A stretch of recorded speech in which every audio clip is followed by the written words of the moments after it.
आज सर्वोच्च न्यायालयाने सुद्धा महायुतीच्या सरकारला फटकारले।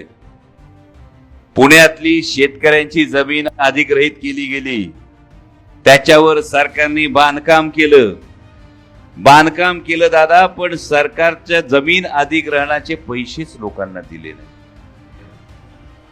बांधकाम झाले, पैसे दिले नाही, ही राज्याच्या तिजोरीची आज परिस्थिती आहे। जेव्हा तुम्हाला गुलाबी स्वप्न दाखवणारी लोक येतील तेव्हा त्या गुलाबी रंगाच्या मागची काळी बाजू सुद्धा बघायला विसरू नका। सर्वसामान्य शेतकऱ्यांची जमीन अधिग्रहित केल्यानंतर, त्याच्यावर बांधकाम केल्यानंतर सुद्धा सरकार जमीन अधिग्रहणाचे पैसे देत नाही। शेवटी आज सुप्रीम कोर्टाने सांगितलं की जर याच्याविषयी 2 तासात खुलासा केला नाही तर मग लाडकी बहीण योजना बंद करावी लागेल सरकारला। ही सरकारची परिस्थिती।